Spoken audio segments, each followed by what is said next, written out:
Hello. You are listening to the Carroll Connection with your host, Jared Carroll.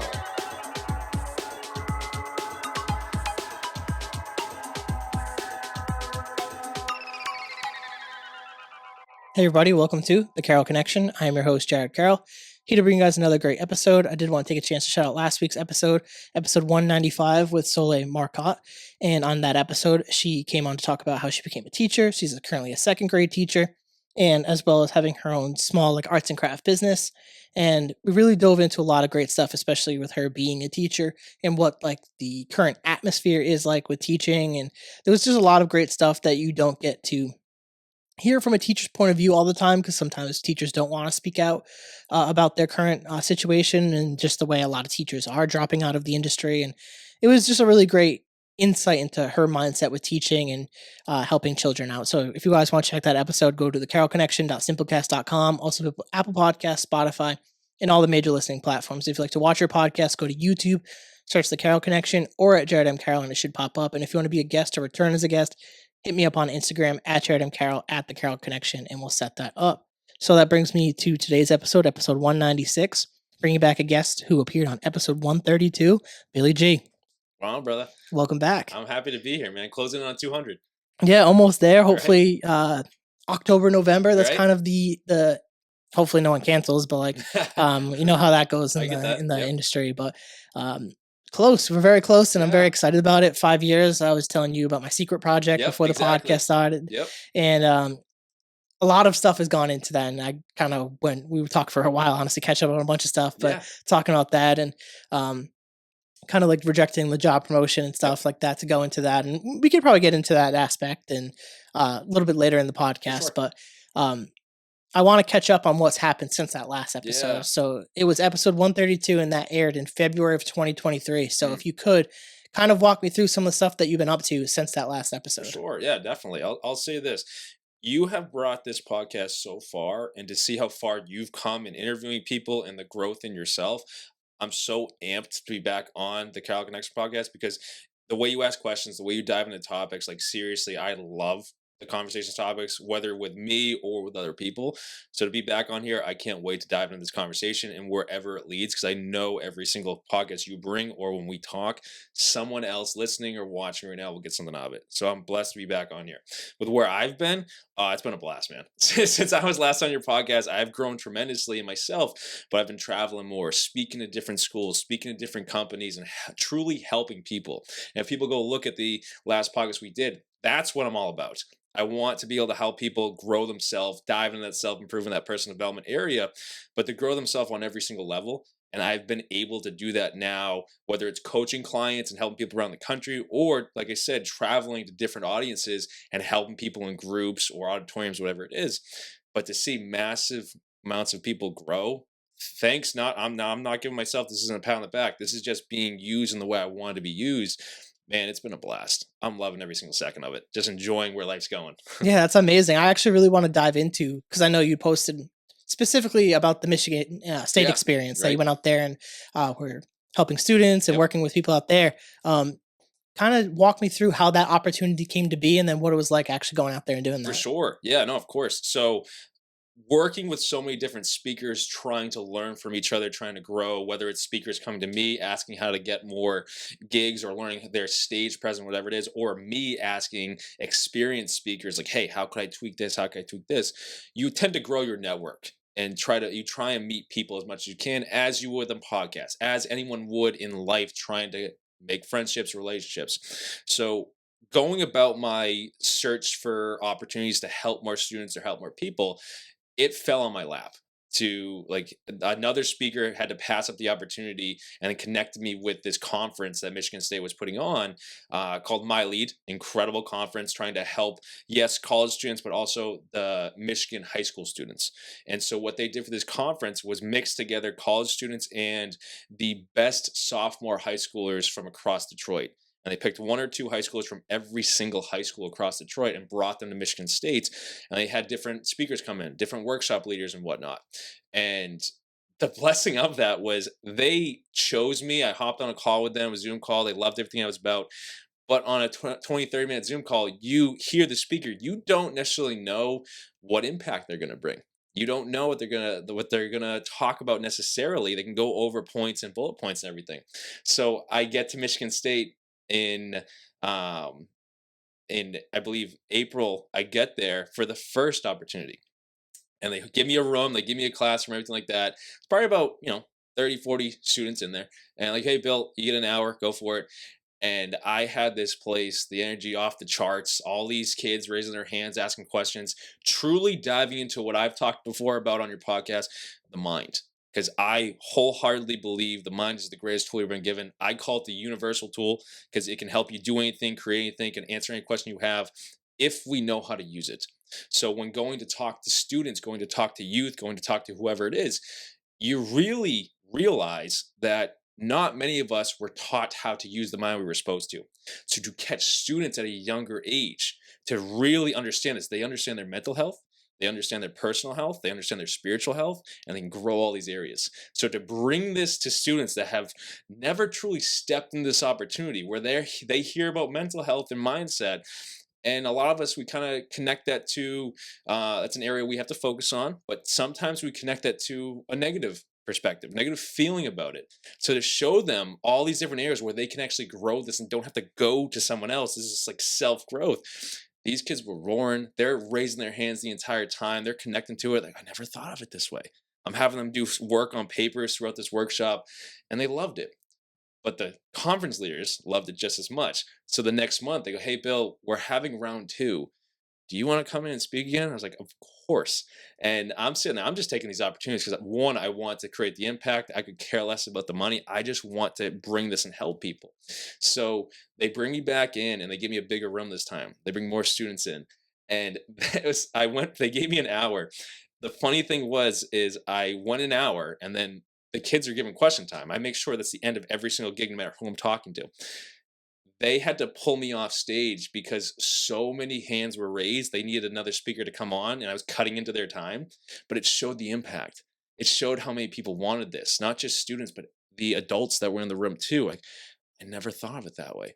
And if I can shift people's perspectives with a gig like that, that's been my goal. Whether it's a YouTube video, a podcast, whatever it is, the goal is to help people elevate themselves and rise to a higher level in whatever their goals are in life and their goals in self-improvement, and to now get more opportunities since I last saw you.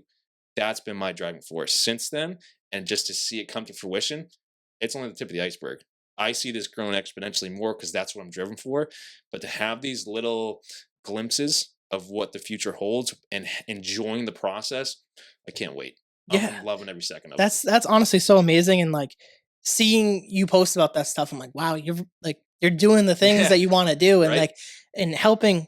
And I think what you said right there is great with helping especially the students, Mhm. like really tapping into their mind and Yeah. using the tool that they're given. Right. And we don't teach We that don't. nowadays. And Mhm. like a lot of the time, like you don't really develop it until later in life. And sometimes, unfortunately, when you've gone through trauma and Right. you're starting to look for answers of like, how do I fix these problems in my life? Yeah. And like you don't know where to go. Some people unfortunately go down bad paths, Mhm. and then sometimes people can change and go into books or For sure. religion or Yep. choose different things with different teachers. Yep. And one of the positive things is having students go this positive way, Mm. looking within themselves and doing a lot of, whether it's spiritual healing Yep. or mental healing, and knowing that they have the tools to be Yes. successful. And a lot of the time we're not teaching students, you have the tools, you have the Exactly. knowledge, like you're a great worker, you're a hard worker, like encouraging them to be successful. Mhm. And we don't always do that in society. And I can't think of too many teachers that I've had just in Yep. classrooms that would have that type of impact to help me with the mental stuff. Yep. Like we all had health classes and For stuff, sure. but imagine if we had actually like mental health classes. Yeah. Like we don't have things of that nature Right. where we're educating on whether we're getting into the roots of it, of like mental health, Mhm. going into different like diagnoses and stuff, or even just like the everyday stuff on how to cope with like the loss of like a family member, or the struggle, even the loss of a pet. Like Yeah. that's something that a lot of people, almost everyone can Exactly. relate on. But like teaching basic life skills in terms of your mental health, we don't do that. Yep. So for someone like yourself to step in and get an opportunity like that, especially at that age with Mhm. those kids, I can imagine the impact that you made on them is enormous. Yeah. It's like if you could, without giving like too much of like your sauce, I guess I could say, was Mm, what kind of stuff was you think that had the most impact within your workshop? Like, I don't want you to give mm. away your workshop, No, but like, I'll speak. um, I'll dive into all of it. but I can imagine there's certain things that were really thought provoking. Obviously, getting all the hands Yeah, raised. But like, right. I'm interested to know if there was like a certain thing that was like really causing For the sure. students to be engaged. Yeah, no, of course. I'll dive into the entire thing. I'll lead a workshop right now. I love it. But I'll say this: speaking to students and speaking to age, because no matter what age people listening to this or watching this are, it affects everyone. As you said, we aren't taught this at a young age. So regardless of what age people are hearing this right now, it does affect you. It causes you to shift your perspective. It causes you to kind of step back from your current circumstances. I think a lot of us tend at times to spend a lot of time in stress to where we feel this is life. I have to make sure everything is on point. I have to make sure nothing falls out of line. But when you live in that tension, you aren't really living life. You're just trying to control everything. So in my workshops, I have everyone take steps back to look at themselves. You can say, look in the mirror. You can say, look, just take an introspective look at yourself for sure. But to dive into the three areas that we have full control over. And I think I mentioned on the last podcast we did, no matter what, people listening right now, watching right now, the three areas you will forever have control over, no matter where your life goes, no matter who comes into your life, no matter what happens to you, are your thoughts, your words, and your actions. You have full control over your thoughts and where you choose to focus them and direct them. As much as that tends to send shivers up some people's spines because they don't feel they can direct your thoughts. Your words, you can build someone up, you can tear someone down based around your words. Death and life is found in the power of the tongue. That's a scripture. But when that's externally based, meaning I can say something incredible to you and you feel it. I can say something terrible to you and you feel it. What about the internal dialogue? What am I saying to myself on a daily basis? Does that play a role? So I have them dive deep into their words they say to themselves, and truly, can we shift that? And to really have people take a step back and realize on thoughts, what are the three thoughts that run through my mind on a daily basis? Do they serve me? Do they tear me down? And then we sit there and you identify those three thoughts. And then we take a step back, like, all right, what are the three thoughts you want to run through your mind? Now you're actively choosing what you want to focus on. And to bring that power to people on a thought level, wait a second, I can shift how I feel because your thoughts are related to your emotions. All right, well, if that's one area, and then we change the statements that run through your mind on a daily basis. What are the three statements that run through your mind on a daily basis? And they write it down. Like, all right, well, are they good for you? Are they bad for you? Are they indifferent? Like, what do you feel? And you find that a lot of people speak so negatively about themselves. Like, I can give my own examples. I can remember back in the day when I was going through a lot, whether it's family struggle, relationship struggle, work struggle, stress. We'll just say stress and tension. Looking back at how I used to speak to myself, because I was going through pain, I was so negative to me. I was hurting myself constantly. I was telling myself I was never good enough. I wasn't worthy to be with someone. I wasn't the one that could achieve or succeed at the job I was in because we were taught at a young age to excel, which is phenomenal, but we were comparing ourselves to other people, to other experiences, to other achievements that someone else achieved. So we're sitting there and we're trying to look at ourselves through the lens of someone else.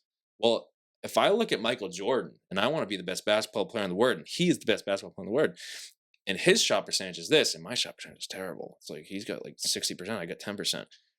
Well, if that's my comparison and I'm trying to live up to him, I'm going to tear myself down because I'm not achieving that every single day. But now, if we take Michael Jordan out of the picture and we compare Billy to Billy, all right, well, right now, yeah, okay, you're hitting this much. Well, what if you continue it and you start to increase it, increase it, increase it, you get better and better? I'm no longer comparing myself to the ultimate goal that someone else achieved. I'm now me against me. At the end of the day, that's forever what it will be. So if we step into those statements that run through your mind and we realize that if they don't serve you, if you're tearing yourself down, we're going to cross them out right there and choose new statements that build you up. You can call it affirmations, you can call it I am statements, you can call it whatever you want. But when you start to take ownership of what you say to yourself, it changes the whole game. Because now, as much as your thoughts are operating at a greater level, greater energy, greater emotion, you feel it, your energy shifts, you start to see the world through a new perspective, but then you change the words that run through your mind. You're creating disciplines and routines to live at that level because your mind is constantly moving in a positive direction. You are moving in a positive direction at that point. So you go over those two areas, and then your thoughts, your words, and your actions. So I always explain to people, your thought, if you change one of these areas, as much as we talked to the last podcast, I know I said this, if you change one of these areas, you start to feel it. If you change two of these areas, you're going to start to see it. If you change three of these areas, get ready. Your entire life is about to change because your thoughts and your words lead your actions. So if you start to shift the two into a positive area, you then start to take positive actions towards the areas you want to move forward in life. But your actions are based around the beliefs that you stand on. So the last question that I bring to every single audience is, what is a concrete foundational belief that you stand on?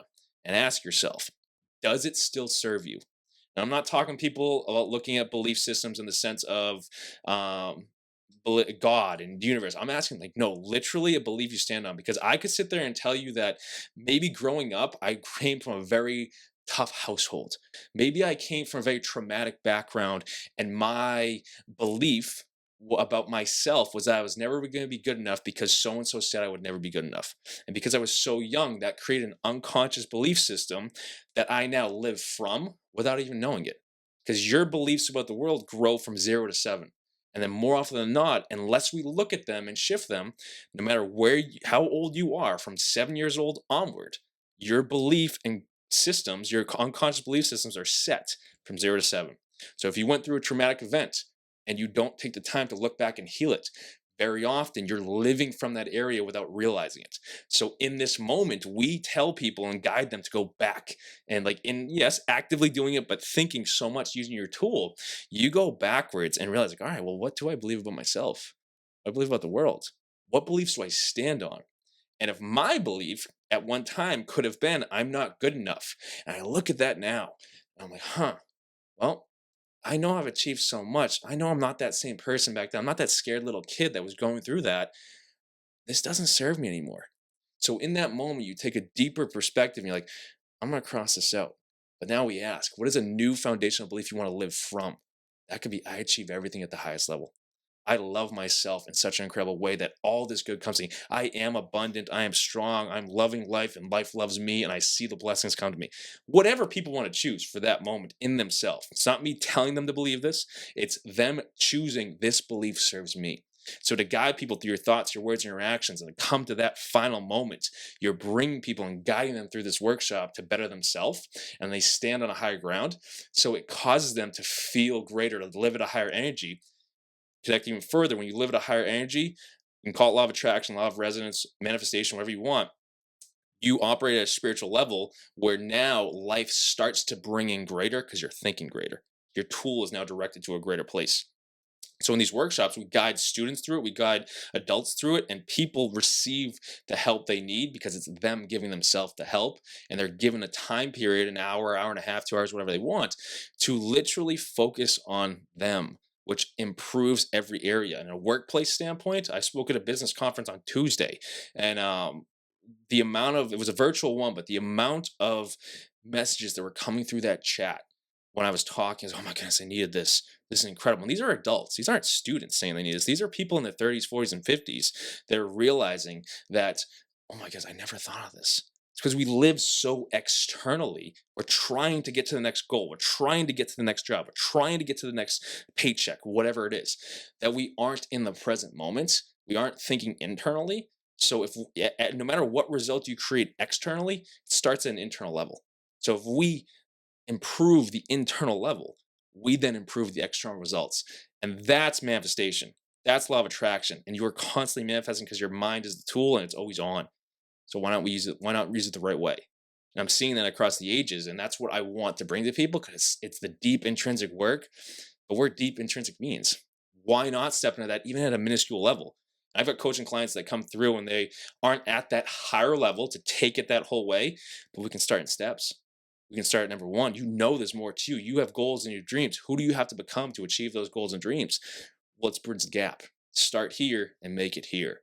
It's just the work, but I love it. Yeah, I definitely remember us talking about the thoughts, the actions, right? in the words on last podcast, and I was like I was telling you before, I was watching it on my TV or before this, and I saw it to like the trifecta and like the thoughts and all that stuff.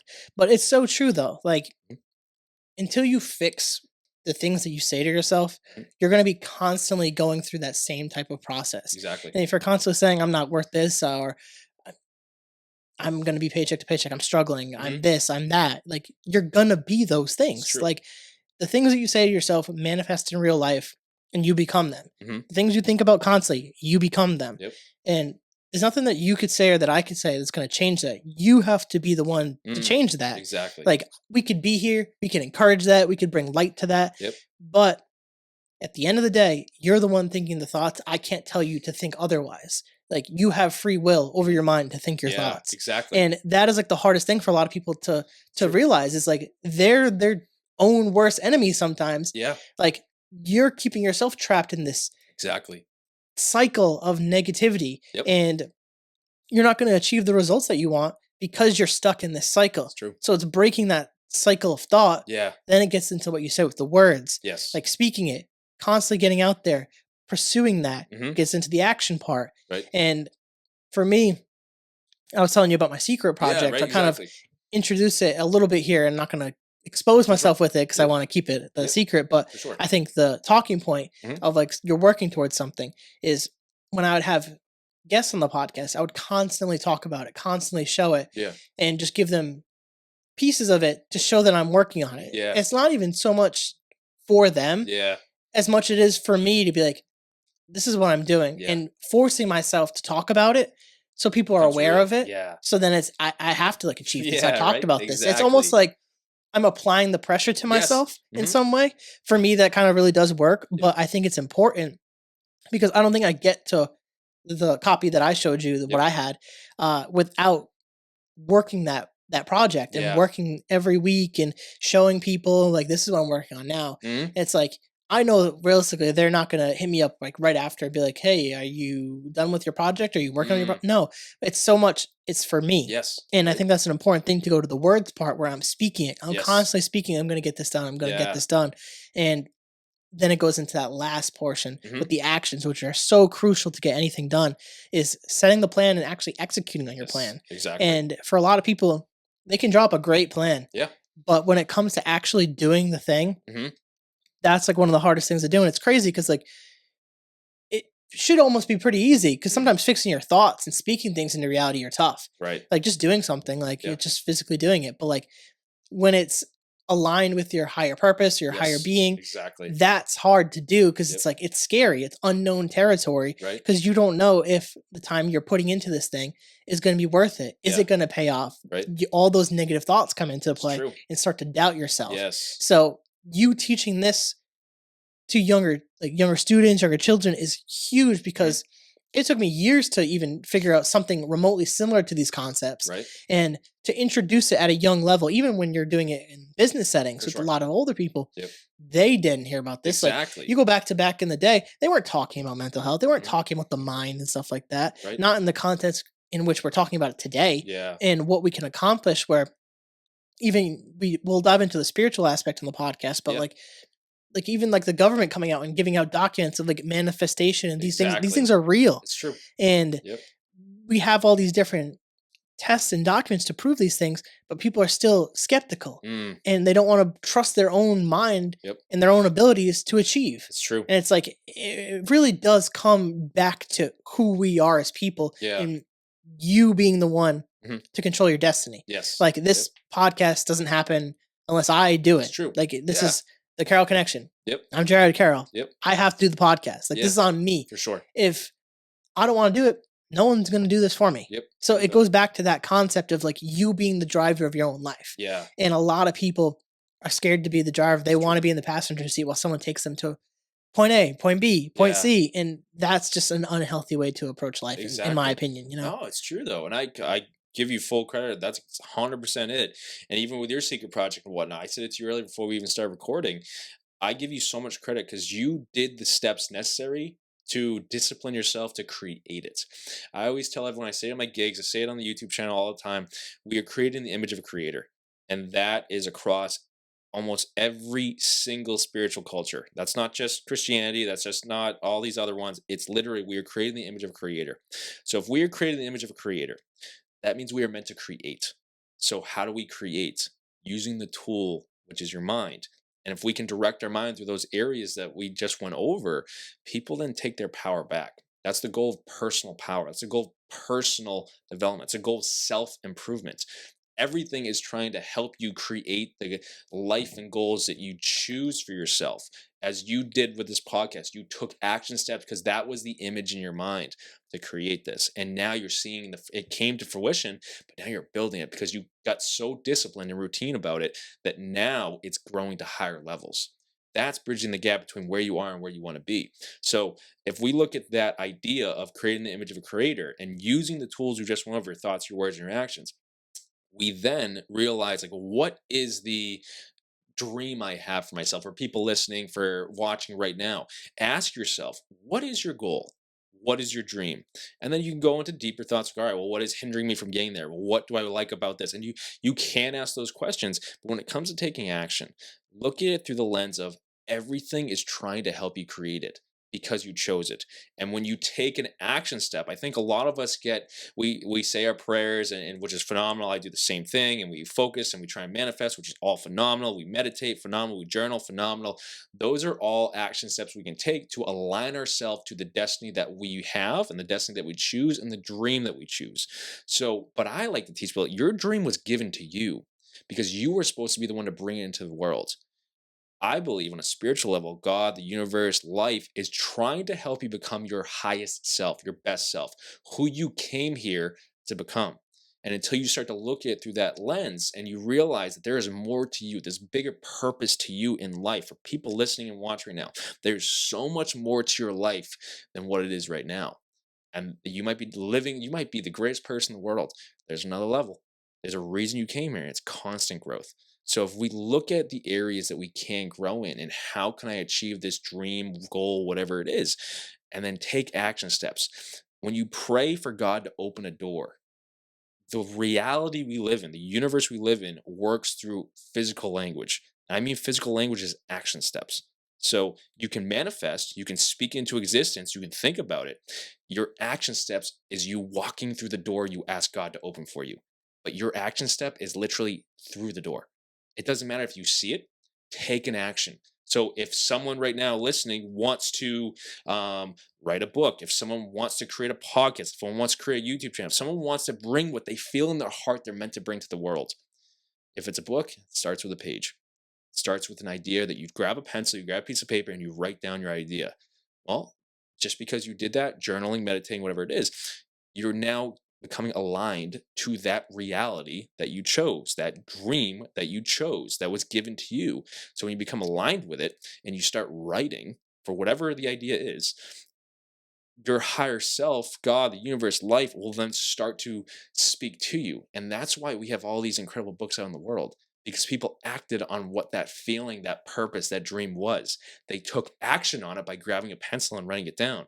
That's why there's so many great spiritual teachers out there that tell you to write down your goals and write down your dreams and literally write down the dates that you want to achieve them, because it sends a message out to the universe. But in those moments of writing, you're becoming aligned to that version of you that achieved it, bridging the gap between where you are and where you want to be. So if we even take it now a step further back, different. I spoke on this in a couple weeks ago on my YouTube channel, and it got really deep.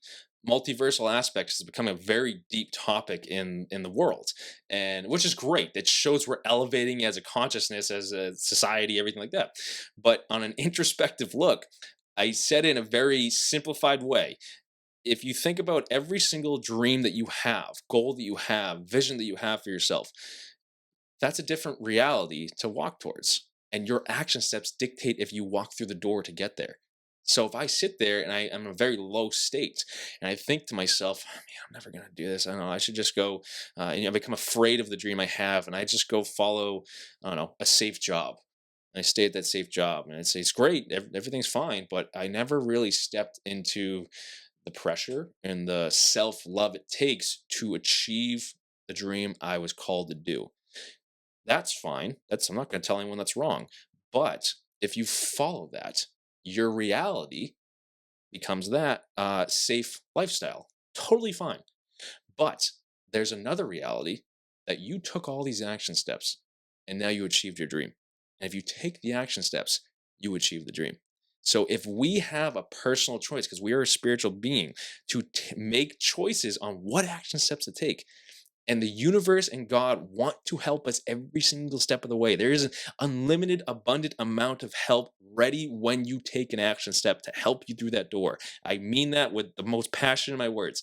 When you take an action, if it is writing, picking up the pencil and writing something down, or to literally go out there and do something, the amount of help that will get you through that door. And when I started to take steps in myself to achieve this that I've been doing and to achieve it even further on a higher level as I'm pursuing, I realized there was no more stress because I'm following what I said I wanted to achieve, and everything in the universe has helped me do it. And when you realize that your life is so much more than what we were once told because of the tool between your ears and everything, you're like, oh my goodness, I can achieve anything. A smile comes across your face and there's no more stress. It's just, all right, let's go for it. And then if a hurdle pops up, if something kind of directs your path or stops your path, trust it. That's the biggest thing. Trust and have faith that you are on the path you're supposed to be on, and watch as God, the universe, life opens the doors for you because you're moving forward to where you're meant to be, because you know it's where you're supposed to be thanks to that dream that was put on your heart. I just say it to everyone, trust and have faith that the dream that was on your heart right here, right now, is meant to happen. Walk towards it and just see what happens. Yeah, I'm very big on this where it's not happening to you, it's happening for you. 100%. And it kind of builds into this spirituality talk that we're having here where the things that we go through are helping you get you where you want to go. Exactly. And it's like Crafting you. we asked for these things in some sense. Yes. Whether it was here in prayer and manifestation, or if you even believe before we come here, whether we signed Yep, up for this. exactly. It depends where you want to go 100%. into it. And for me, when I think about things that happen, that especially could be causing trauma Yep. or negative, there's a purpose behind Yes. it. Those feelings, those traumas take us to places where it allows for us to grow. Mm. It creates it puts you in the space where the emotions are so high and things are so intense where you're left with only a couple options, whether to go through it or sit in it. Mm. And some people even go to the third option or regress Yeah. and just keep going It's backwards. true.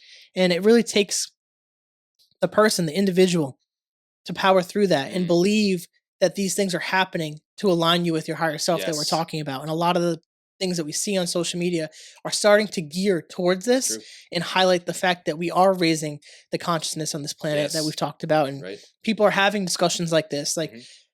I wouldn't have thought to talk about like this even like 5 years ago It's before true. I was doing the podcast. Yeah. Like, I was just starting to get into the space with, I mean, really it was like Joe Rogan talking about psychedelics. I don't True. know. Yeah, It wasn't like as like super like spiritually like guided Yeah. conversations, but it was opening this door to like this new level of consciousness Mhm. and conversation for me where I'm seeing it online now where people are Yeah. talking about this stuff. And it's crazy to see that spirituality, whether it's like the actual religious side or different religions, or you Yep. get into like the universe or things of that nature, are being brought to the forefront. Mm. And for me, I've said this on multiple podcasts lately that I feel like the thing that's missing in society is the structure and like the morals of what religion was teaching us. Mm. And I'm not saying it should be one religion over the other Yep. that teaches our society, Right. but this connective nature that we kind of like want as humans, Yeah. we're lacking.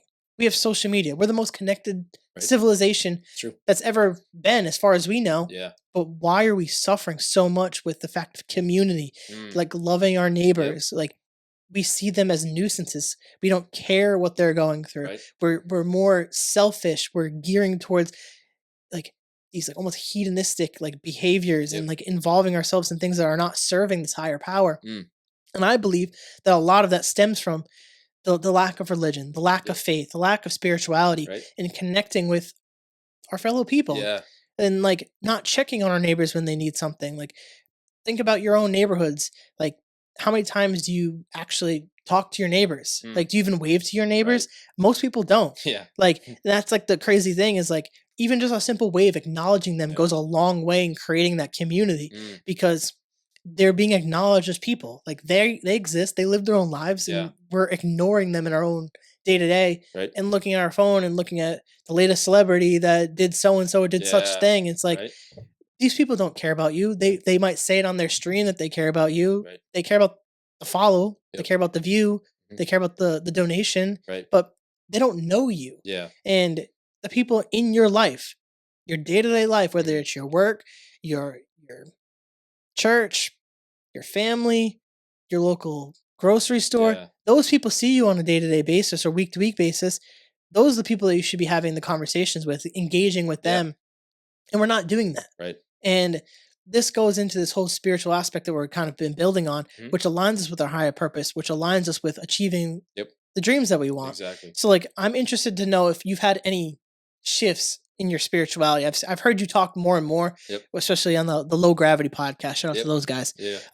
Where you were really diving into Mhm. this concept, and I feel like on the last podcast we were talking a little bit more with like the church and stuff like that. Yeah, for sure. But I really started to hear you talk more about like manifestation and Yep. like just bring up the term spirituality. I know we did it on the last podcast too, but has that concept changed for you Yeah. lately? I'd say yes, it has. How can I describe this? I'll give this example that I probably gave on the low gravity podcast, and I've talked to people about this, and to me, it became the viewpoint of the world, how we're supposed to see the world. We'll say how we're, as you just touched on, community, people itself are struggling to show love to each other when the only goal of life is to show love to another.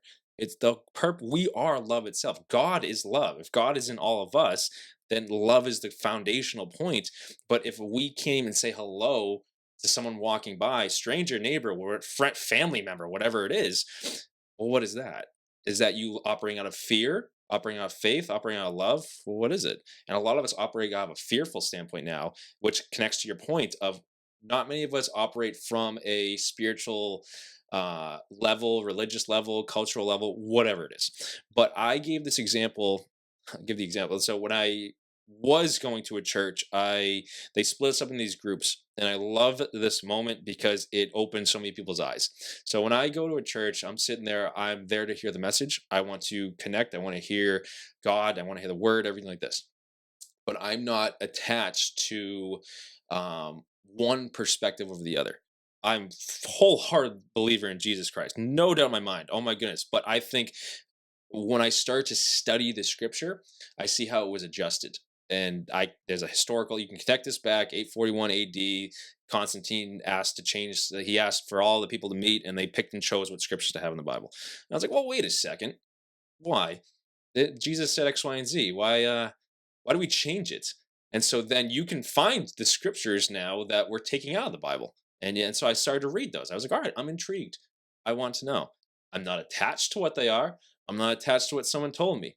I'm choosing that there's more here. And if we think that the only aspect of life is in four walls at a specific building, meaning a church, meaning temple, whatever it is, we're missing out on why we're here.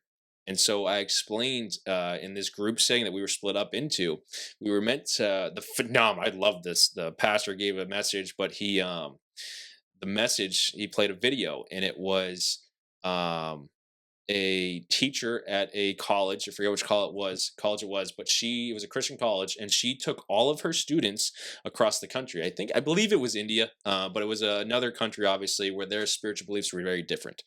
And the goal of the field trip, the study abroad aspect, was for all of these students to experience other religions and cultures, stand strong in their own beliefs, but show unconditional love to the other.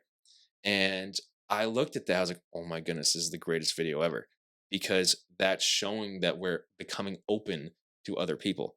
And so we watched this video, it was incredible. All these students, they'd sit in meditation, which they'd never done before because it's not really taught much in our culture here. Now it's becoming more, but at the time it wasn't. And so all of these students are getting new beliefs and new perspectives on life, and which is what we're supposed to do. And so if we're moving forward in these areas, that means you're growing in an unconditional love way, which again is the goal. It's why Jesus came here, to teach us that. Love your neighbor. Love your neighbor as yourself, meaning connecting all these dots. So we're talking about all this stuff, and one of the kids in our group raises his hand and goes, "I got a question for you guys." And he goes, I believe at the time his brother was studying a very different culture and was very rigid to the kid asking the question. And he goes, I don't understand. Like, how can I get him to view my viewpoint of Christianity and everything like that. I go, all right, man. Well, are you saying that you don't show him the love because he doesn't like what you like? And he goes, no, I'm not saying that. Obviously, I love him, blah, blah. I was like, all right, man. But if you have to be open to his perspective so he can be open to yours. And if we want to connect back to manifestation, the energy you put out there is the energy you get back. So I said to him, what if rather than looking at the universe, spirituality, culture, whatever, through one lens, we shift it a little bit. Where if I tell everyone right now, and I might have given this example to you in the past one, but I know I said it on the Low Gravity podcast. If we start to look at the universe, if we start to look at our religion that we follow as in one room in a house, and I look out that window in the room and I see the universe through that window, and then say we're going to label that room as Christianity, and then I walk out the room, I go to the next room. Well, that's Muslim. I walk out the room, I go to the next room. That's Catholicism. I walk out the room, I go to the next one. That's Hindu. And every time I look out a different window of these specific rooms, I get a different perspective of reality, of the universe, because I only see from that one room window. But then, what if I want to go outside the house and play outside one day? And I see the universe for all that it is. I see the universe for what God created it to be. No longer limited by the categories and belief systems of one culture, but for everyone loving together as we were meant to call to. And when I started to see that, and I connected it to the scriptures that were taken out of the Bible where Jesus literally said stuff like this, I go, this is more than what we were told. And that just became my belief, where I never will turn someone away from whatever the belief systems are. And when I sat there and started to see people through that lens, I think God just like, yeah, like gives you a thumbs up. Like, yes, that's what I meant. And that's and you start to move forward in that area. But I sat there and my whole beliefs changed, where I didn't want to be in a room anymore in this house, only seeing one little perspective of the universe through one window. I wanted to step outside the house, play outside, and realize, like, wow, everything. Oh, you live in a state of awe and awesome, where it's like, oh my goodness. And when that happened, my belief system shifted. But then I realized how powerful I was. Because if the universe is constantly trying to help you, if God's trying to help you, and then you have the tool between your ears, and you're no longer limited to the one room you only viewed life through, that one window, and you step outside like, oh my goodness, there's so much here. You unlimit yourself. You unlimit your mind to more. And I say that's a very big topic for people right now. So I tell you to take it in increments. And I know I just explained the whole thing. That's a lot, because that's gonna, if there's a lot of people that hear that and they're like, oh man, well, that makes sense. And there's a lot of people that are so connected to their beliefs, which is totally fine for people listening right now, and you don't like it because it goes against what you were always told is right, and that's fine. But if we're going to show unconditional love to the world, what if someone else's perspective is different than yours? Do you point the finger at them and tell them they're wrong and you're right? Well, that person's going to turn off from what culture you want them to see. So you have to show them unconditional love. And if you show them unconditional love, they're more open to what you have to say, which means I looked at that. I'll say this and I'll pass back to you. I talked to the pastor one time, and I have always had this belief. There's a story in the Bible, the Tower of Babel, and it's Old Testament story where it says that God left the people and they built a tower to heaven because they wanted to get to heaven. They want to talk to God, and they built this tower. God came back and he didn't like that because it was like the people became sinful. The people became doing all these wrong things. So he broke the tower, and what he did was I'm completely paraphrasing this. He spread the languages from the world around. I mean, he sent people around, and so people can connect it to the point of that's why we have all these different languages, because back in the day we all were connected together. But then I sat there and I let my mind kind of wander with that years ago. I brought the different pastors and asked different questions. And I was like, all right, well, if he sent people out and say at the time of this happening, we had a concrete belief of who God was and what love was. And then when it split up because we became sinful, and then say it sent Hindu culture way out there, it sent Chinese culture way out there, it sent Christian culture way out here, it sent everything across the globe, and obviously people using their imagination as standpoint. That means if that viewpoint of who God was fractured, That means that if I go to India to study a Hindu culture, they have something that I need to believe deeper in God. But because I grew up in a Christian culture, I have something they need to believe deeper in God. And that's bringing this definition of love back to its whole rather than being fractured in that window standpoint, in that one room. So that's why when you step outside and see the universe for what it is, you're more open to what God wants to bring in. You allow more of the blessings God wants to bring in, but you see the world for what it was, which is through a loving lens, which is exactly what Jesus taught. I sat there and go, oh my goodness. Like I would sit on these thoughts and ponder these thoughts and meditate on these thoughts and pray on these thoughts. And I started to see this line connecting. I was like, all right. And this is, and these are malleable. This completely is flexible. And that's why when I meet someone new, they could teach me something new. I said on your last podcast, when I worked in Brockton, Massachusetts with young kids, and I always tell everyone, like, they taught me so much as I taught them. And because you were never too old to learn and you were never too young to teach. And that became a definition I live by, because when I started pursuing what I wanted to in speaking, so many people told me I would never achieve it. So many adults told me I was too young, and I'd have a deep conversation with them and like, wow, I never thought of that. So you learned something new from someone young? I thought you said I was too young to pursue this. And at the time, years ago, it came from a prideful standpoint for me. But now it became that definition where if I could learn from a 7-year-old in a session and they taught me something, I learned something new. I'm not going to judge a young person because he's younger. I'm going to be open to what he has to say and then choose, does it fit for me? Do I need to adjust a little bit to be able to view my life through that lens? But when we view our life through other lenses in that sense and grow our perspective of the world, that's unconditional love. Again, what Jesus came back to. I'm like, all right, the more I started to look at lens through that rather than be attached to one perspective over another, the more I started to feel life begin to grow, we'll say. No, it's deep, but I'll pass it No, back to you. yeah, I think it drives home that this point, that this connection aspect, and like Mhm. it brings up even a great concept of like the fracturing of all these different religions and all of them having different pieces of the puzzle Yep. that ultimately lead us to where we need to go. Right. And it is crazy that like a lot of them, like the religions, have similar belief systems. Yes. There's different things to every one, Yep. but it's like it's very similar. So it's like to not look at other religions and be curious, at least it's Yeah. like, well, I agree with him on that. Like, Yeah. what else do I agree with him on? Right. And like, Exactly. and see in this exploration aspect, and it becomes difficult with the implementation Mhm. of belief systems at an early age, where Yep. that's driven. This is what we believe. We're right. We're right. We're right.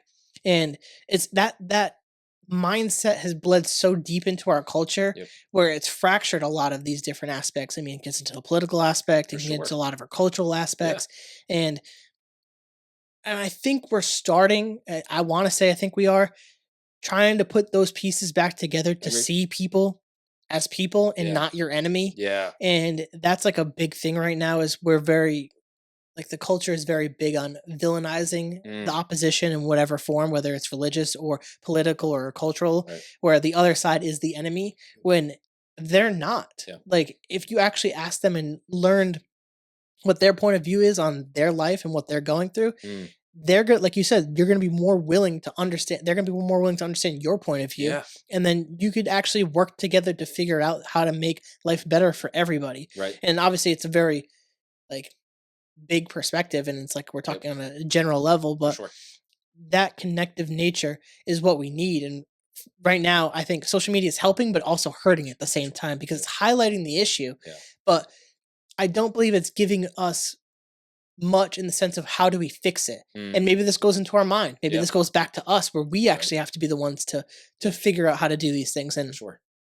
I even look at this podcast as like one of those stepping stones, where we're bringing back this like primitive aspect of like storytelling to podcast form, Yeah. and having those conversations, and Right. like diving deep on most podcasts, diving deep Yeah. into like stuff.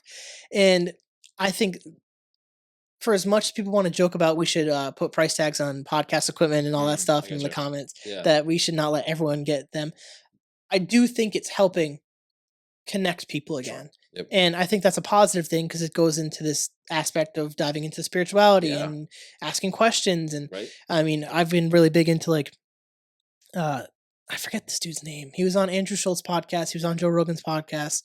Billy Carson? Yes, Billy Dude, I Carson. knew exactly what you're I, connected to. I Incredible. am so intrigued by that type of unknown Yes. conspiracy I history understand that, yep. because to me that could explain a lot of things that are Yep. unexplainable when we talk about especially space and Yep. possibly what else is out For there, sure. and even the way that he talked about Jesus. Yep, Like I actually exactly. could really resonate with the way that he Same. was speaking about it Same. because I'm like, okay, he was a real person, Yes. but they twist a lot of what's happened is Yes. people have twisted what he said to Mhm. fit their own narratives because we're human Right? and we've taken things and tried to run with them and create narratives and do Yep. what we do. But like to go back to hear about him possibly being something more than just human, Yeah. having these Right? abilities, and that could explain why he has these abilities. Mhm. And this gets into the whole spiritual For aspect of sure. tapping into different senses Yep. and belief systems and going into this is getting Yeah. super deep into No, that I love stuff. it. I love it, But yeah.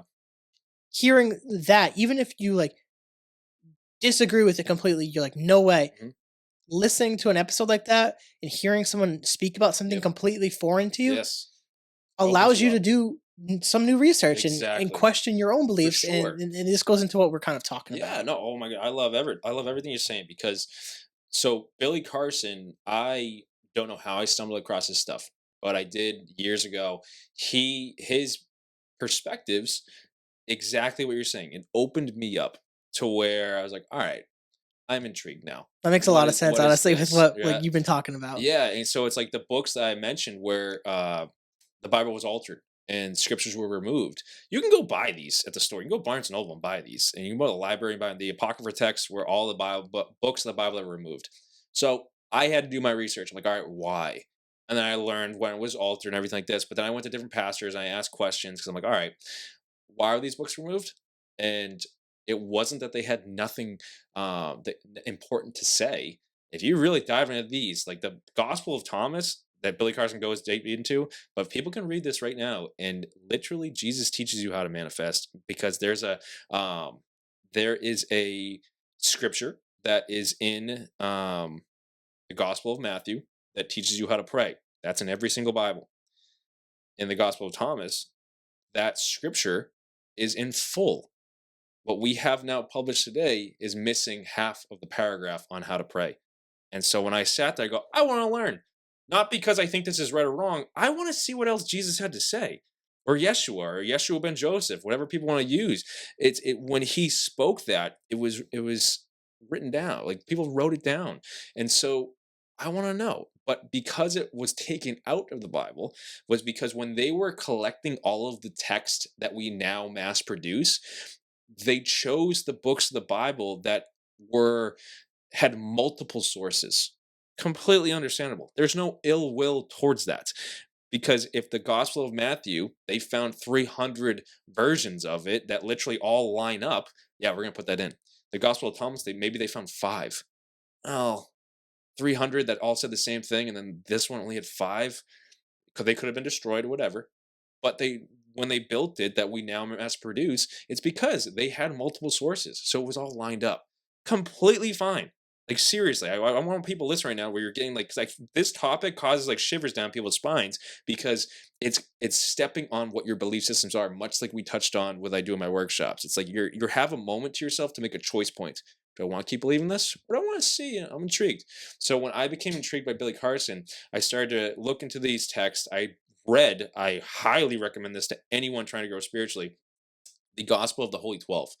This was a version of the Bible as is described, where the disciple John was on his deathbed, and God came to him. Jesus came to him, appeared, and said, "I need you to write everything down because the quote unquote correctors of the Bible will come."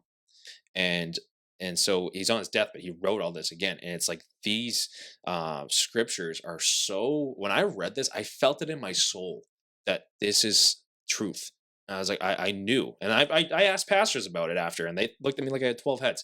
I had to go through that. That was a weird feeling of like, hey, I just became unaccepted by these people because I wanted to learn more.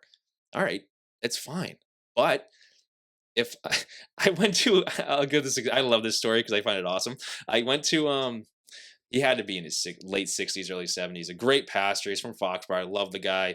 I wanted to learn more. I wanted to grow. So I asked around, and my mom connected me with him, phenomenal guy. And he goes, "Yeah, I'll meet with him for sure." He's like a 70-year-old man. And I'm sitting in his church, like in the pews, talking to him for like 2 hours. And he goes, "All right, Bill, what do you want to talk about?" And I went in and I was like, "All right." And I just let the floodgates open. And everything that I've learned in this area, I poured it out to him. And he came from a very old school mentality, as you should when you've been doing it for probably 60 years, learning, diving deep into this stuff. So your beliefs are very concrete, understandably so. They're not as flexible because you've lived this for so long. They've been ingrained in you for so long. So I'm bringing all these new perspectives to him. And at first, he was very defensive. Understandably so, but I talked to him for 2 hours. So you see the defense walls start to come down. So then I start to dive into these different scriptures and what was talked about and how we had different beliefs on what the scriptures meant and everything, as you should. I think if we think that one scripture means one thing, what I believe about how all things work together for the good of those that love the Lord could be completely different than what you think, because you have a different viewpoint of life because you've lived different experiences. I have lived different experiences than you. When I say that, Romans 8:28, I sit there and like I can see certain experiences in my life where, yes, all things work together and help me, because as much as I went through so much pain, it opened me up to dive deeper, which helped me now to where I'm at. So everything works together. That's my belief. Someone listening right now that may have never heard that, might be going struggles and might look at the world through a negative perspective. No, how could this help me? I have no understanding. Like, completely fine. But when I talked to him and I started to bring all these things up, we went deep, and he appreciated, I appreciated everything. The last thing he said to me was, Bill, I'm not going to lie to you. You have a lot of deep beliefs, and they're intrinsic beliefs, and they're going to shake a lot of people up. I go, yeah, no, I agree. And I said that with a smile. And he paused and he goes, yeah, but I know one man that did that 2,000 years ago, and we still talk about him today. And I sat there, I go, oh, that was the greatest comment I could ever get, because he's comparing me in that moment to Jesus. Because Jesus came 2,000 years ago with beliefs that people didn't like. And he's kept going and followed his heart, followed the faith, followed where God was leading him, and changed people's lives. So when I brought that to him and he compared that to me, I was like, all right. To me, that was God giving me a thumbs up. Where it's like, you're on the right path. Because these new areas, if we want life to continue to be the same, we can keep doing the same stuff. But if we're now discovering, as Billy Carson did, we're discovering new evidence that adds to scripture, new evidence that adds to consciousness, new evidence that adds to our spiritual beliefs and our spiritual growth, and we're afraid to step into it. You're living in faith. You're living in fear. You're not living in faith. And so when I sat there, like, all right, and when I first came across this, when I first started meditating, I was told for so long that meditation was the worst thing you could do, because other cultures talked about it. Christianity didn't talk about it, even though Jesus says meditate on the word. I sat there, and so I went through pain. I went through life experiences that hurt me so much. I was shattered. And then all of these, I know for a fact it was God to help me out. All these messages kept coming to me about meditation and studying it in deeper areas of this. And I was like, I felt a pull in my heart. I was like, you have to step into this area. And I started meditating, and I started learning it at first very shaky. As people listening right now, you might feel in your heart, like, I don't know what to do right now with this conversation. Follow it. And if you feel nope, I don't want any of this, that's fine. But to step into a new area and step out of your comfort zone to what you've always believed will help you elevate and grow. So when I stepped into meditation, it was a whole new area, but oh my goodness, I should have been doing it for years. It helped me out. It connected me to God on a deeper level. It connected me to my highest self, to where now that leads me. And so I even got messages the other day when I was meditating in such a phenomenal way to help me, in what I was going through in the moment. And I sat there, I felt so much peace. And Jesus talks, there's a reason why Jesus went to the wilderness by himself so many times in the Bible, to meditate, to sit with God, to sit. And that's what meditation is. I said in your last podcast, you find the presence, God, in the present. So when the Bible constantly messages the presence with a capital P, you find the presence in the present moment, because God's in the now. He'll always he sits outside of time. God says that people don't want to use he or whatever. God sits outside of time. So if he's with us in every single moment because he's omnipresent, which he is, we sit there and we're like, all right, if he's always in the now moment, us as humans only have the now moment. The future can be what it will. The past was what it was, but I can be here in this moment and change what I want the future to be. And so when I sit there and I found that in myself, meditation was how you come back to the present moments and then can step further into what you're called to do. because now your higher self is something, but you're aligned to God. And when you're aligned to God, you have all the power to do what you set your mind to, your intention for life. That's why you set your intention in meditation, and then you receive direction. And that's literally what all the scriptures talk about. It's what all these scriptures that were removed talked about just as much. So when we come back to these areas and we're open to it, and we trust that we are constantly protected. And I'm going to say that to people, because when I talk about these topics, people are like, I don't know, because we believed for so long in one area. It's in every scripture. We are always protected. So for people listeners now, and you're like, I don't know about this, know that you have a constant protection over you. You've constantly loved. There's nothing that can harm you. So to step into those areas, that became my grounding foundation of belief. I can step into this, and when I feel I'm going too far, meaning God telling me, hey, pull back, I'm going to pull back. But in the areas that I at least stepped into, I knew what my line was. I kept going, and I was like, that's a little too far. I pulled back. Could I always go further and dive even deeper? Of course. But I knew the limits God had for me in learning what I did. So in these scriptures that Billy Carson came across and studied and whatnot, I was like, I need to make my own decision on that. And that's what a podcast does. You hear something new, it intrigues you, and then you make a question about yourself. It's a choice point. Do I want to add this to my belief, or am I not going to take this? That's everything in life. If we connect it back to what I started on with your belief systems, if you make your choices about the world from 0 to 7, and you don't change those beliefs, you could live in fear, you can live in whatever for the rest of your life. But experiences happen to adjust you, to shape you into who you were meant to be, so your beliefs change. That's the goal of life, to make you achieve this higher self, this higher version of you, to who you were called to be and who you're meant to be. I believe, this is in the Bible. This is in all these different cultures. It's very deep into so many of them. But I believe, and it was talked about in the Bible and the Gospel of the Holy 12, that prior to coming to this life, you're talking with God. You're choosing your life path. That's in so many cultures. And I sat there, I go, so that means that before I was here, I chose the experiences I wanted to have. I chose my destiny. I chose my dream. You forever can change that at any moment. But life wants to bring you on this path. So when we step into something that is in line with that purpose, we feel the passion. We feel joy. We feel love. These higher level emotions. Emotion is your energy in motion. It's connected to your spirit. So if I start to move forward towards what I'm most passionate about, and I feel good about it, that's the path I was always called to be on. And if I'm moving forward on a path that I feel just sucks, so much stress and tension here, depressed, anxious, angry about this path I'm on, I don't want to be here anymore, I believe that's either one, trying to get you to where you're meant to be, but I think it's trying to get you to choose to change the path so you can become more aligned to the path you're supposed to be on. And that's what all these scriptures, all these different cultures have been teaching. But because we look at life through that lens of my room and this is only the way I want to see things, rather than stepping outside that house and seeing the universe for all it is, I want to be open to what other people have to say, because it's going to teach me more about what I need to learn for my specific life here. That's why podcasts like this can impact someone's belief system, which opens them up to possibly the greatest growth they could ever have, which is their higher self, their spiritual growth, which is all we're called to do. That's what life is all about. Loving experiences, painful experiences, everything in between, they're all growing you. The beauty of life. Yeah, I'm definitely glad that we got into this, because I've definitely noticed between our last podcast and obviously I don't know when the Billy Carson stuff really entered into your life. I don't know if it was like recent or like before. I was probably studying at the last podcast, because I definitely noticed between our podcast, hearing you on Low Gravity's podcast, the introduction of like stuff like this a little bit more. Yeah. And at least influencing, not like your faith, because obviously your faith is your faith, but like the possibility of this added stuff here. Right. And that added stuff has always resonated with me.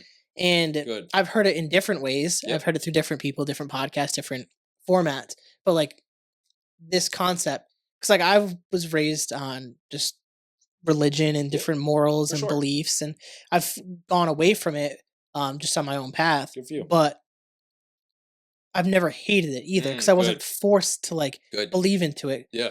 but a lot of it resonated with me. That's why I Yeah, still, a lot of my 100%. foundational morals still align with Good. that. And Yeah. that's why I speak on that, Yeah. because a lot of these religions teach good things, and Yep. we just pick out the things we don't like, and then with our current culture, society amplifies that, Yes. and Yep. we just like, these are bad. Why do we still believe this? It's Yeah. 2024. It's like you're picking out stuff that's a little Yep. too For nitpicky. sure. Let's pick out the stuff that's actually going to benefit our lives here and Yep. like actually help treat people. There's obviously some things that people might get more animated about than Right. others, but I think with stuff like Billy Carson, I'm very interested in stuff like that, or Graham Hancock, or like Yep. ancient civilizations that For we've sure. lost, or the possibility that there was advanced life before us and we're Mm, missing pieces. exactly. And like the human life, we're 100 years if we're lucky. Right. Like, how many lives could have been lived before Yeah. we were even here, before Jesus, before any of this? Like, we Exactly. really don't Right. know until we Millennia. start looking into it. Like, Yep. Earth has been constantly changing, 100%. and for people to just be so close-minded to the possibility of something coming in and Yep. changing their belief system is crazy, because Yeah. tying it all the way back to the beginning is changing our thoughts and our actions and belief systems to Yep. grow. Yeah. We continue to grow and amplify our mind and improve our mind and use our mind Yep. to question things. If things are a little bit off, why is Yeah. it this way? Could Right. it be better? Right. And I think that's the point. We're trying to be better Yeah. people. And Exactly. I think what we've touched on here has been fantastic. We're getting towards like the back end of this podcast. We could do a Okay. whole nother two Oh yeah. podcasts. Let me add this then I was before gonna we say, I close was gonna out. pass it to Yeah. you for any last thoughts. Yeah. So Let me add this on that spiritual topic before we close the thing out. So you mentioned your background. You grew up in religion, everything like this, and then you made a choice point along the way where it's like, all right, like I still believe a lot of this, but you had to take a step back and you started looking at it from a deeper lens. I teach, there's a video on my YouTube channel people can go look at. It's called Religiosity versus Spirituality. Religion is the vehicle used to get you to spirituality. That's why there's different rooms in that house to get you to spirit. Spirituality is seeing the universe for all that it is. Religion is the viewpoint, the vehicle to get you to that window so you can start to see it. So when we step out of religiosity, meaning rules, rituals, sets of beliefs that are meant to grow us to a point where we can step out of them, we reach spirituality. We were called to be in spirituality, which is higher consciousness, which is Christ consciousness for people listening. And if you dive deep into what Christ consciousness is, it's you elevating yourself. We're and some cultures believe that Jesus comes back. Some people believe Christ consciousness in us is Jesus coming back, because we start to see life through his level. And when we elevate ourselves on a spiritual level to a very deep, higher level, you achieve Christ consciousness, which the Bible teaches. And when you are able to get there, you start to see life for one, all that you are and the power you stand in. And you start to see life for all that it is. And that's what Jesus came to teach us. And that's why there's different viewpoints here. And I don't say that to people to adjust them. But the last piece I want to say is, I've taught on this before. I've taught to different audiences, taught on YouTube. The Sunday's video is literally about this. We have attachments in life. We have moments where we detach from life, and there's non-attachments. And I think the most powerful thing I've ever learned in my entire life when I was going through the most pain was non-attachment. But when we become so attached to how we think life should go, and if it changes, if I'm so attached, I can't live without this. When that goes, I'm shattered. I don't know what to do anymore. So when we are so attached to our current belief system that if someone else says something else and we become so upset, we become so emotional about it, whether good or bad or whatever, that means that I'm unwilling to add new in. I'm not able to see things from a higher perspective. I'm not seeing things from a different perspective because I'm so attached.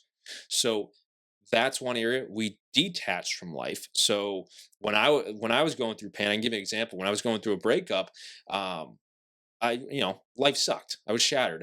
As normal for human beings. I just stayed in my room all the time. I'd go to work. I'd go to the gym. I'd come home. I'd eat. I'd go to my room. Same routine always. I would never go out. I was lost. I was meant to dive deeper into myself. It's the goal of having time to yourself, and ending relationships does that. That's personal growth time, which is great, and it was the greatest blessing ever. But I detached myself from the world because something in my life left. So I stayed in my room, and I thought it was healthy. I thought it was healing time went by. But since I detached myself from life, I wasn't living life. I wouldn't go out with my friends. I wouldn't go have experiences. So I was missing out on life. So you have attachment, which means I can't live without this. If this is gone, I don't know what I'm going to do. Detachment, where something leaves, I'm taking my ball and I'm going home. Meaning I'm not going to live life anymore. I'm annoyed. I'm upset. Whatever it is. That's what happens when we go into pain. But then you have non-attachment. Meaning if it comes, I let it. If it goes, I let it. And when I learned that, after pain and everything, I went through meditation, everything, I understood that. That's the level we were supposed to always live in. Meaning, if it comes, I let it. If it goes, I let it. So if I hear new perspectives, if I hear new beliefs, if I hear new love, I look at it through an unconditional love lens, which is exactly what I said earlier, is what we were called to do. So when I sit there and like I could pray on something and it comes in, I could manifest something and it comes in, I'm so happy about it. I'm loving it. It's helped me so much, everything like that. And then I'm enjoying it and then it goes away. It's okay. I'm happy it was there. And then I know something good is always around the corner. So I start to live life from a peaceful perspective and a trusting perspective that life always has my back, the universe has my back, God has my back, and a faithful perspective. And that's very tough for people to live in, is non-attachment. Because to say if it comes, I let it, if it goes, I let it, is terrifying to people. But when you realize that's the next level of spiritual growth, oh my goodness, you elevate for sure, but you don't become attached where if I miss something or I lose something, it's okay. You realize, you look at it from this higher lens. You see how your life's improving. Like, okay, this was supposed to happen. If all things really do work together for the good of those that love, Romans 8:28. That's okay. This was supposed to. I'm okay. I'm gonna be okay. If it comes, I let it. If it goes, I let it. I live in a state of peace, no longer attached to where I might run into anger or run into depression because something's missing. No, I'm good right here. And that allows you to stay in the present moment where you find the presence. So that's just something I wanted to end on because it adds to this whole belief system where if we're so attached to our belief systems, we might miss the bus that goes by. It's like, oh no, like I wanted you to be attached to this so it would get you here. And then when you let go of that attachment, now you're at a higher level. So it would get you here and then you grow. But if you're not attached, all right, I'm going to follow this road. Okay, cool. I'm going to follow this road. Okay, cool. I'm going to follow this road. And you start to grow at an exponential level because life is guiding you to where you're meant to be. You're not trying to force it one way or the other through attachments. And I sat there, I go, oh my goodness, that's how we're supposed to live. Because it's literally across different scriptures, across the Bible, everything. It's what Jesus came to teach us. I'm like, all right, well, when I hear new belief systems, exactly as we said with Billy Carson, it intrigues us. I want to step into it, but we know our levels. We know when we're getting too far. I fried my brain learning this stuff. And I'm like, all right, I gotta stop, because I had to process it. That's everything. But it's just a beautiful concept that I love to show people. So I wanted to end with it on that aspect. Yeah, I think that's actually the perfect place to wrap the podcast because I totally agree with that. Mhm. Learning the non-attachment way of living Mhm. is the way to live. For sure. It's just being grateful for things that come Yes. Yep. and being grateful for things that go. Mhm. It's just understanding that when things go, things do come to replace Exactly. it, and knowing that it's going to be something good. It's Yeah. something that's serving you in your highest purpose. Yep. And I think that's the perfect way to wrap it Yeah. up for building from what you've been up to Mhm. to recapping the thoughts, the words, the actions, Mhm. diving into spirituality some more, and talking about some new belief systems, entering in, and Yeah. when it's too far, when it's good to add some stuff, questioning things, Yep. wrapping up all the way to not being having non-attachment to things. Yeah. I think that ties perfectly. And again, Billy, every time having you on the podcast is such a blessing, Yeah. and I'm glad that we let it roll. And it's one Yeah. of the longer ones that I've done, and I Good. love when we dive into stuff. It's For just sure. super fantastic. If you want, look into this camera, plug Yeah. your stuff. For sure. Guys, I thank you for listening. Like I said, like I love these dudes. If they go 3 hours, they go 3 hours, But guys, you can find me YouTube once a week with Billy G every single Sunday for the past 435 straight Sundays. We've brought a message to help you, to guide you, and to teach you in these deeper concepts. Whether it's an interview with a guest, we've had Jared on just as much. We're helping you through these interviews, through these deeper messages, whether it's me teaching or whatever it is, to help you grow yourself. So once a week with Billy G, please subscribe on YouTube. You can find me, BillyGLifeCoaching.com, where you can see everything for life coaching, everything for speaking, where if you heard something in this message today that sparked you and you want to learn more, reach out. If there's a perspective on here that you yourself have been thinking on but don't really know where to step into, reach out. or if you want to talk about life coaching, you can set up a free strategy session with me right on my website, dive on my calendar, and I'll be right there for you. And we can dive into the areas that you feel you are meant to grow in and want to grow in yourself and achieve these goals and dreams. And we're going to talk about it. So guys, let's dive into it. I want to help you. Head to BillyGLifeCoaching.com. I'll be right there for you. And then find me on Instagram at Giannouloudis. But on that, brother, I thank you for being here. Perfect. Right. And perfect plugs. I'll tag you in everything per usual. And again, thank you. Look forward to future podcasts. Yeah, right. I can't wait for the next one. For you guys like the podcast, please rate, review, subscribe, share with your friends, share with your family, share with your grandma. Check it out, the Carroll Connection, simplecast.com. Also available Apple Podcasts, Spotify, and all the major listening platforms. If you like to watch our podcast, go on YouTube, search the Carroll Connection or at Jared M. Carroll, and it should pop up for you. And if you want to be a guest or return as a guest, hit me up on Instagram at Jared M. Carroll, at the Carroll Connection, and we'll set that up. So, until next time, guys, peace.